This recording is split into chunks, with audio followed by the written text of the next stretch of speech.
اب آپ کے سامنے جلوہ افروز ہیں شیر اہل حدیث، شیر پاکستان حضرت مولانا منظور احمد صاحب حافظہ اللہ تعالی۔ ایک دبنگ انداز میں نعرہ ہونا چاہیے، نعرہ تکبیر، بھرپور آواز آنی چاہیے، نعرہ تکبیر۔ آج 35ویں سالانہ اہل حدیث کانفرنس اللہ کے فضل و کرم سے یہ رواں دواں ہے، مبارکباد کے مستحق ہیں شیر اہل حدیث، شیر گجرانوالہ جناب قاری اکرم زاہد بھٹوی صاحب حافظہ اللہ تعالی اور ان کے رفقا کہ 35 سال سے مسلسل اللہ کے فضل و کرم کے ساتھ یہ بزم سجا رہے ہیں۔ میں دعوت دوں گا حضرت مولانا حافظ عمران عریف صاحب کو، لیکن اس سے پہلے میں اپنے مہمانوں کو، اپنے رفقا کو دعوت دوں گا کہ وہ پنڈال میں آگے تشریف لے کے آئیں۔ انشاءاللہ العزیز جلد شیر اہل حدیث کا خطاب شروع ہونے والا ہے۔ اب دعوت دوں گا جناب حافظ عمران عریف حافظہ اللہ تعالی کہ وہ آئیں اور اپنے خیالات کا اظہار فرمائیں۔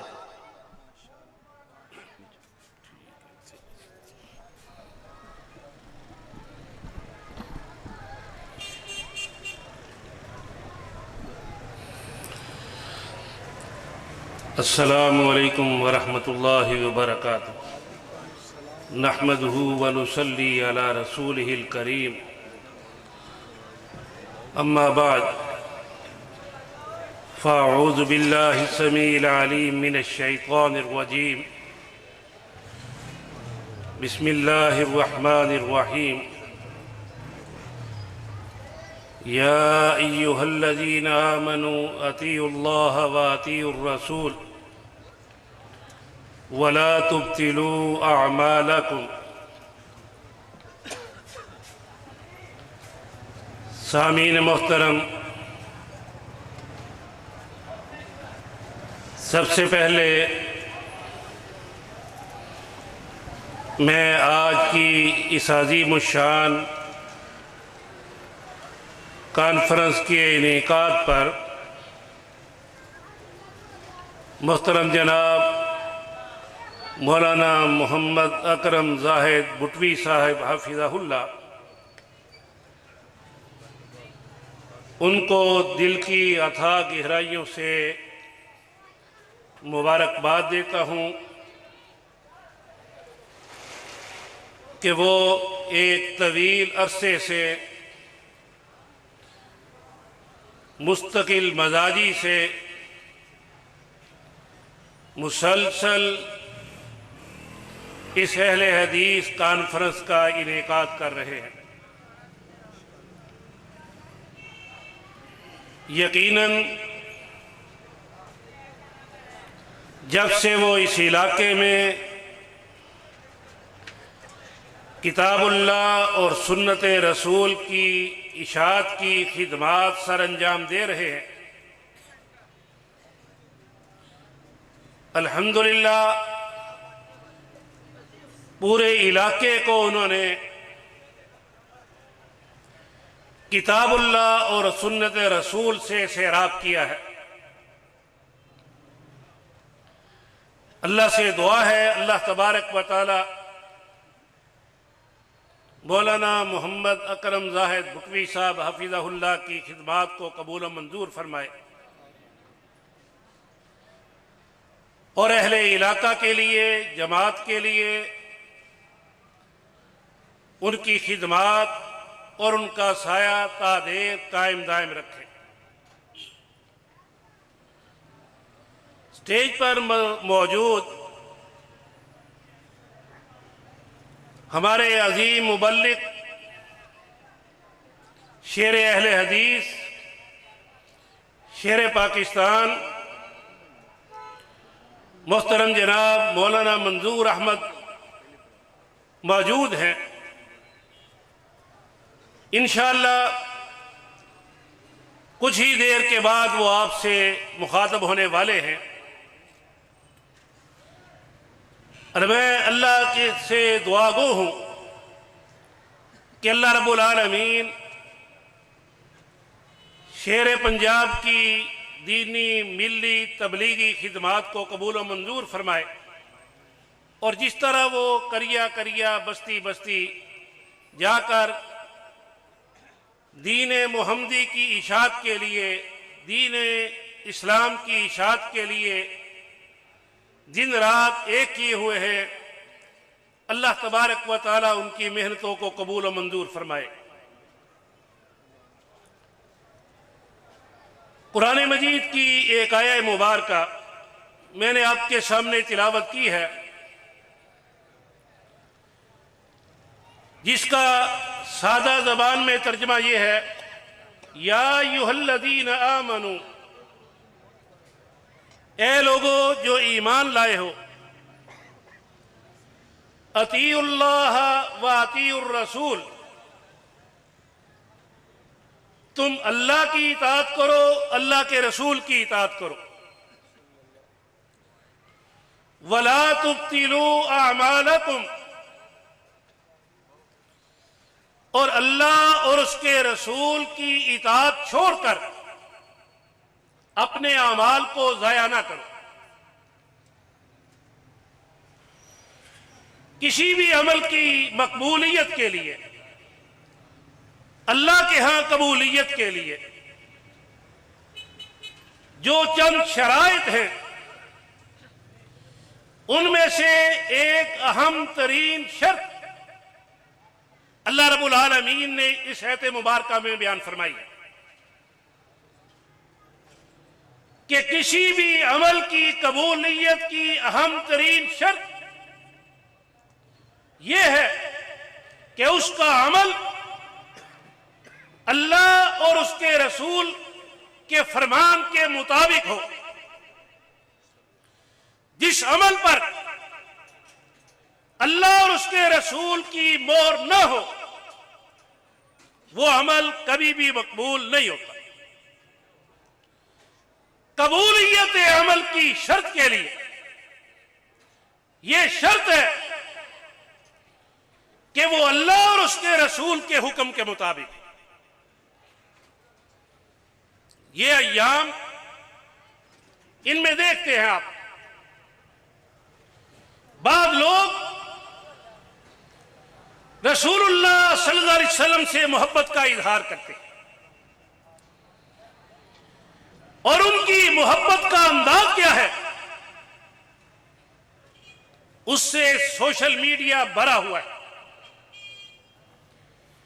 کہ کس طرح بےہودگی کے ساتھ اور یعنی فحاشی کے ساتھ، بدعت کے ساتھ وہ رسول اللہ صلی اللہ علیہ وسلم سے محبت کا اظہار کرتے ہیں۔ ہر وہ عمل جس سے اللہ اور اس کے رسول نے منع کیا ہے، رسول اللہ صلی اللہ علیہ وسلم کی میلاد کے نام پر اس کو منعقد کرتے ہیں، اس کا ارتکاب کرتے ہیں، اور دعویٰ کیا ہے؟ ہم اللہ کے رسول کے ساتھ محبت کرتے ہیں۔ محبت اس چیز کا نام نہیں۔ محبت کیا ہے؟ آپ صلی اللہ علیہ وسلم نے فرمایا: من احب سنتی فقد احبنی، جس نے میری سنت کے ساتھ محبت کی، حقیقت میں اس نے میرے ساتھ محبت کی۔ ومن احبنی کان معی فی الجنہ، اور جس نے میرے ساتھ دلی محبت کی،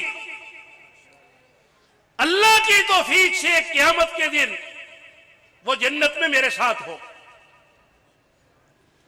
یہ ہے اصل محبت، اتباع سنت کو اختیار کرنا، اور یعنی فحاشی بدعت کا انعقاد، یہ محبت رسول نہیں ہے۔ محبت رسول کے لیے اطاعت رسول لازم ہے۔ نبی صلی اللہ علیہ وسلم کا فرمان ہے: کل امتی یدخلون الجنہ، میری ساری کی ساری امت جنت میں داخل ہوگی، الا من ابا، لیکن وہ شخص جو خود جنت میں جانے سے انکار کر دے۔ صحابہ نے عرض کیا اللہ کے رسول صلی اللہ علیہ وسلم وہ کون بد نصیب ہے جو خود جنت میں جانے سے انکار کر دے؟ آپ صلی اللہ علیہ وسلم نے فرمایا من اتانی دخل الجنہ، جو میری اطاعت کرتا ہے وہ تو جنت میں داخل ہوگا۔ ومن عصانی، اور جس نے میری نافرمانی کی وہ ایسے ہی ہے فقد آبا، جیسے وہ خود جنت میں جانے سے انکار کر دیتا ہے۔ جنت کے حصول کے لیے ضروری ہے کہ اللہ اور اس کے رسول کی اطاعت کی جائے۔ صحابہ رضوان اللہ علیہم اجمعین اتباع سنت کے شادائی تھے۔ کوئی ایسا عمل جو کتاب اللہ سنت رسول سے ثابت ہو جائے، صحابہ کا اولین مقصد ہوتا تھا وہ اس کو اپنائیں، چاہے اس کے اپنانے میں کتنی بڑی قربانی کیوں نہ دینی پڑے۔ جب کوئی بھی حکم اللہ اور اس کا رسول کا ان کے سامنے آ جاتا، ان کو جان مال کسی بھی چیز کی قربانی دینا پڑتی، وہ اطاعت کی خاطر مال جان کی قربانی دینے سے بھی دریغ نہیں کرتے تھے۔ یہ ہے اصل دین۔ صحابہ رضوان اللہ علیہم اجمعین اسی دین کو اپنائے ہوئے تھے اور اسی کے اوپر عمل کیا۔ یہی تابعین کا طریقہ تھا، یہی تبع تابعین کا طریقہ تھا۔ وہ تو دین کے اندر جس وقت فرقہ وریت کا بیج بو دیا گیا، امت کئی فرقوں کے اندر تقسیم ہو گئی۔ اس لیے فرقہ وریت سے بچنا اسی میں ہی دین کی کامیابی ہے، اسی کے اندر ہی آخرت کی کامیابی ہے۔ اس لیے ہر ایک شخص کو یہ سوچنا چاہیے کوئی بھی عمل ہو، عمل کرتے وقت یہ دیکھے اس کے اوپر اللہ اور اس کے رسول کی مہر ہے یا نہیں۔ اگر اس کے اوپر مہر ہے یقیناً وہ عمل مقبول ہوگا، اگر اس کے اوپر مہر نہیں وہ عمل مقبول نہیں ہے۔ یہی مسلک کے حق اہل حدیث ہے۔ اسی کے لیے علماء کرام کریا کریا بستی بستی رات دن گھومتے پھرتے ہیں، اپنی راتوں کی نیند اسی کے لیے قربان کرتے ہیں کہ بستی بستی کریا کریا رسول اللہ صلی اللہ علیہ وسلم کا پیغام پہنچ جائے، اللہ کا پیغام پہنچ جائے۔ کیوں؟ قرآن میں اللہ کا حکم ہے، حدیث میں رسول اللہ صلی اللہ علیہ وسلم کا حکم ہے، میرا دین لوگوں تک پہنچا دو، بلغوا انی ولو آیا۔ کسی کو ایک مسئلہ بھی آتا ہے تو اسے کوشش کرنی چاہیے کہ وہ دوسرے تک پہنچائے۔ یہی ہمارے علماء کی محنت ہے، جد و جہد ہے، جس کے لیے وہ عظیم سفر کرتے ہیں، بڑے پروگرام کرتے ہیں، یہ کانفرنسز کی جاتی ہیں۔ اس موقع پر یہ کانفرنسز کرنا اسی لیے ہے کہ لوگوں کو پتہ چلے کہ سنت پر عمل کرنے والے کون ہیں اور بدعت کی اشاعت کرنے والے کون ہیں۔ اللہ سے دعا ہے اللہ تبارک و تعالی ہمیں کتاب اللہ سنت رسول پر عمل کرنے کی توفیق عطا فرمائے۔ وما علینا الا البلاغ المبین۔